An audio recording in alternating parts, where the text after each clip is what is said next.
Hello बच्चों, आज की इस भाग में हम आपकी हिंदी पाठ्य पुस्तक हिंदी व्याकरण के पाठ 13 में संकलित काल के विषय में पढ़ेंगे। काल किसे कहते हैं, इसके कितने प्रकार होते हैं व इनके कौन कौन से उपभेद होते हैं, इन सभी के विषय में हम पूर्ण रूप से और विस्तृत रूप से जानेंगे कि काल होता क्या है। इसी क्रम में सबसे पहले जानते हैं कि काल कहते किसे हैं। काल अर्थात समय कहते किसे हैं। शब्द के जिस रूप से क्रिया के होने के समय का बोध हो उसे हम क्या कहते हैं, काल या समय। काल को हम दूसरे अर्थ में समय भी कहते हैं।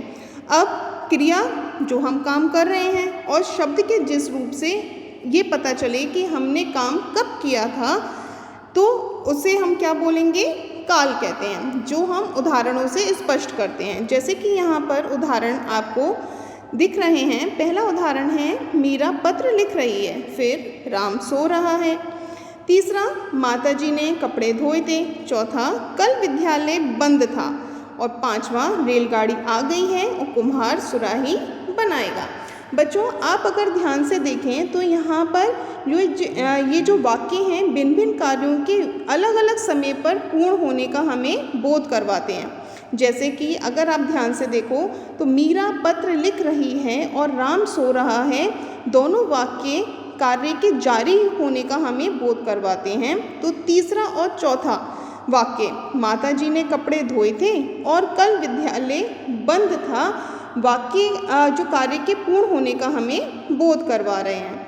इसी तरह से जो अंतिम दो वाक्य हैं, रेलगाड़ी आ गई है और कुम्हार सुराही बनाएगा, भविष्य में कार्य के होने के समय का हमें बता रहे हैं। इससे हमें क्या पता चलता है कि अनेक कार्य विभिन्न समय पर होते हैं, जिसे कार्य के होने का काल या समय कहते हैं। बच्चों, अब जानते हैं इस आधार पर कि काल कितने प्रकार के होते हैं। जैसा कि हमने कहा कि कोई वाक्य हमें क्या बताता है, कार्य के जारी होने का, कोई कार्य के पूर्ण होने का और कोई भविष्य में कार्य के करने का हमें बोध करवाते हैं। तो क्रिया के आधार पर और क्रिया कब घटित हो रही है उसके समय के आधार पर हम काल को 3 भागों में विभक्त करते हैं। पहला है भूतकाल, दूसरा है वर्तमान काल और तीसरा है भविष्य काल। तो सबसे पहले जानते हैं भूतकाल किसे कहते हैं। भूतकाल किसे कहते हैं, क्रिया के जिस रूप से उसके बीते हुए समय में होने का बोध हो उसे हम क्या कहेंगे, भूतकाल। मतलब जो क्रिया हो चुकी है या जो कार्य हम कर रहे थे वो पूर्ण हो चुका है, बीते हुए समय में हो गया है, उसे हम क्या बोलते हैं, भूतकाल कहते हैं। जैसे मोहन घर आया था, राधा नाच रही थी, वह खाना पका रही थी, तुम सो रहे थे। ये सभी वाक्य कार्य के पूर्ण होने का हमें बोध करवा रहे हैं। जैसे राधा नाच रही थी, मतलब वो अब नहीं नाच रही है, ना आगे नाचेगी, वो काम कर चुकी है, अपना पूर्ण कर चुकी है। इसी तरह से ये सारे जो वाक्य हैं कार्य के पूर्ण होने का हमें बोध करवा रहे हैं। तो ये वाक्य किसके अंतर्गत आते हैं, भूतकाल के अंतर्गत।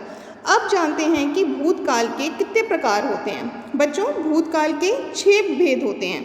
पहला है सामान्य भूतकाल, दूसरा पूर्ण भूतकाल, तीसरा अपूर्ण भूतकाल, चौथा आसन्न भूतकाल, पांचवा संदिग्ध भूतकाल और छठा हेतुमद भूतकाल। अब इनके विषय में अलग अलग समझते हैं कि इन भेदों की क्या विशेषता है और हम इन्हें कैसे पहचान सकते हैं। सबसे पहला है सामान्य भूतकाल। क्रिया के जिस रूप से कार्य के सामान्य रूप से बीते हुए समय में होने या करने का बोध हो उसे हम क्या कहते हैं, भूतकाल कहते हैं। मतलब सामान्य रूप से कोई कार्य बीते हुए समय में पूर्ण हो रहा है उसे हम क्या कहेंगे, सामान्य भूतकाल। जैसे मोहन ने किताब पढ़ी थी, मैंने खाना खाया था, मैं स्कूल गया था। ये सामान्य रूप से कही हुई बातें हैं जो पूर्ण हुई हैं, तो वो क्या है, सामान्य भूतकाल। अब दूसरा प्रकार है पूर्ण भूतकाल। पूर्ण भूतकाल किसे कहते हैं, क्रिया के जिस रूप से भूतकाल में ही कार्य के पूर्ण होने का बोध हो उसे पूर्ण भूतकाल कहते हैं। इसका तात्पर्य क्या है कि जो कार्य कर्ता कर रहा है वो कार्य उसने भूतकाल में ही पूर्ण कर लिया है, आगे वर्तमान काल के लिए या भविष्य काल के लिए उसका शेष कार्य नहीं बचा है। तो उसे हम क्या बोलेंगे, पूर्ण भूतकाल। जैसे रोटी व सब्जी खाई जा चुकी थी, मतलब कि रोटी के साथ सब्जी खाई जा चुकी थी, आगे वो जो व्यक्ति है जो करता है वो आगे खाने वाला नहीं था या उसका कार्य शेष नहीं बचा था, तो वो किसके अंतर्गत आता है, पूर्ण भूतकाल के अंदर। इसी तरह से तीसरा इसका प्रकार है अपूर्ण भूतकाल। क्रिया के जिस रूप से भूतकाल में ही कार्य के पूर्ण होने का बोध हो परंतु कार्य के पूर्ण होने का पता ना हो, उसे हम क्या बोलेंगे, अपूर्ण भूतकाल।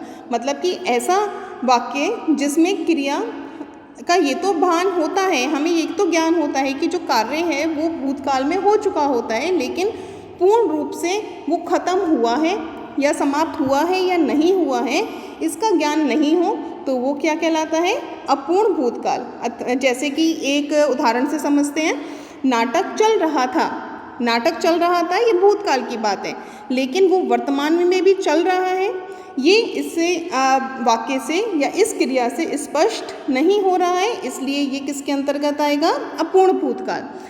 इसका चौथा प्रकार है आसन्न भूतकाल। इसी के क्या कहते हैं, क्रिया के जिस रूप से कार्य के अभी अभी या कुछ ही समय पहले पूर्ण होने का बोध हो, उसे क्या बोलते हैं, आसन्न भूतकाल। जैसे दिनेश ने काम कर लिया, मैंने खाना खा लिया, मतलब खाना खत्म करना, अभी अभी जो काम समाप्त होने की बात कही जाती है, तब उसके लिए हम किस काल का प्रयोग करते हैं, आसन्न भूतकाल। इसका पांचवा भेद है संदिग्ध भूतकाल।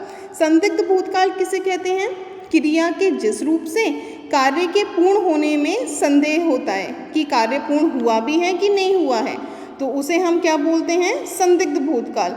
जैसे स्कूल के द्वार खुल चुके होंगे, अमन नहा चुका होगा। यहाँ पर होगा शब्द जो आ रहा है या क्रिया के लिए हम प्रयोग कर रहे हैं, उससे ये पता चल रहा है कि अभी ये डाउट है, ये संदिग्ध है कि कार्य पूर्ण हुआ होगा कि नहीं, स्कूल के द्वार खुले होंगे कि नहीं, अमन नहाया होगा कि नहीं। तो ऐसे काल या किसके अंतर्गत आते हैं, संदिग्ध भूतकाल के अंतर्गत आते हैं। इसका छठा भेद है हेतु हेतु मद भूतकाल। मतलब क्रिया के जिस रूप से यह पता चले कि कार्य भूतकाल में हो सकता था परंतु किसी कारणवश नहीं हो पाया, उसे हम क्या बोलते हैं, हेतु हेतु मद भूतकाल। जैसे डॉक्टर समय से आ जाता तो वह मरता नहीं, रवि मेहनत करता तो पास हो जाता। इसका तात्पर्य क्या है, जैसे इस उदाहरण से समझते हैं, रवि मेहनत करता तो पास हो जाता। अगर उसने पूर्व में मतलब पास्ट में अपना मेहनत करी होती, ध्यान दिया होता पढ़ाई पर, तो क्या होता, वो पास हो जाता। तो यहाँ पे कंडीशन क्या है कि अगर उसने भूतकाल में कोई कार्य पूर्ण किया होता जो कि नहीं हो पाया, जिसके कारण क्या हो गया, वो फेल हो गया, तो वो क्या किसके अंतर्गत आता है, हेतु हेतु मद भूतकाल। अब इसके दूसरे प्रकार के बारे में जानते हैं। काल के दूसरा प्रकार होता है वर्तमान काल। वर्तमान काल किसे कहते हैं, क्रिया के जिस रूप से कार्य के जारी रहने का अर्थात कार्य के वर्तमान में होने का बोध हो, उसे हम क्या बोलते हैं, वर्तमान काल, जो कि प्रेजेंट में हो रहा है, जिसे आप इंग्लिश में प्रेजेंट टेंस भी बोलते हो। जैसे राधा गोलगप्पे खा रही है, राम कविता पढ़ता है, आज विद्यालय खुला है, हम पुस्तक पढ़ रहे हैं। तो ये जो हम प्रेजेंट में काम कर रहे हैं या वर्तमान में काम कर रहे हैं, वो किसके अंतर्गत आता है, वर्तमान काल के अंतर्गत। अब इसके प्रकारों के बारे में भी जान लेते हैं। वर्तमान काल के कितने प्रकार होते हैं, सामान्य वर्तमान काल, अपूर्ण वर्तमान काल और संदिग्ध वर्तमान काल। बच्चों सबसे पहले जानते हैं कि सामान्य वर्तमान काल किसे कहते हैं। क्रिया के जिस रूप से कार्य के सामान्य रूप से वर्तमान में होने का बोध हो, उसे हम क्या बोलेंगे, सामान्य वर्तमान काल। जैसा कि हमने भूतकाल में के विषय में सामान्य भूतकाल के लिए कहा था कि क्रिया के जिस रूप से कार्य के सामान्य रूप से बीते हुए समय में होने का बोध होता है, उसे हम सामान्य भूतकाल कहते हैं। इसी तरह से सामान्य वर्तमान काल क्या है, कार्य के सामान्य रूप से वर्तमान में होने का बोध हो, उसे हम सामान्य वर्तमान काल कहते हैं। जैसे सीता कपड़े धोती है, मीना सेब खाती है। इसका दूसरा प्रकार क्या है, अपूर्ण वर्तमान काल। अपूर्ण वर्तमान काल क्या है, क्रिया के जिस रूप से यह पता चले कि कार्य वर्तमान में जारी है, मतलब पूर्ण नहीं हुआ है, वर्तमान में भी जारी है, उसे हम क्या बोलते हैं, अपूर्ण वर्तमान काल, जैसे कि आप लोग इंग्लिश में भी इसका तात्पर्य देख रहे हैं। प्रेजेंट कंटिन्यूस टेंस, मतलब कंटिन्यूस मतलब निरंतरता में काम जो जारी है उसे हम क्या बोलते हैं, अपूर्ण वर्तमान काल। जैसे कि कमल सो रहा है, जो सोने की क्रिया है उसकी अभी चल रही है, तो वो किस लिए, वो समाप्त नहीं हुई है वर्तमान में, तो क्या कहलाएगा ये, अपूर्ण वर्तमान काल। इसी तरह से पौधा बढ़ रहा है, ये दोनों उदाहरण किसके हैं, अपूर्ण वर्तमान काल के। इसका तीसरा भेद है संदिग्ध वर्तमान काल। संदिग्ध वर्तमान काल किसे कहते हैं, क्रिया के जिस रूप से कार्य के वर्तमान समय में होने का संदेह हो, उसे हम क्या बोलते हैं, संदिग्ध वर्तमान काल। अच्छा बच्चों, हमने संदिग्ध वर्तमान काल की तरह जो भूतकाल है उसमें भी पढ़ा था संदिग्ध भूतकाल। उसमें भी क्या था कि कार्य के पूर्ण होने में संदेह प्रतीत होता है, वो क्या है, संदिग्ध वर्तमान काल। तो और संदिग्ध वर्तमान काल क्या है, क्रिया के जिस रूप से कार्य के वर्तमान में समय में होने का संदेह हो, उसे हम क्या बोलेंगे, संदिग्ध वर्तमान काल। जैसे अमन फूल ला रहा होगा, सोनू माला बना रहा होगा।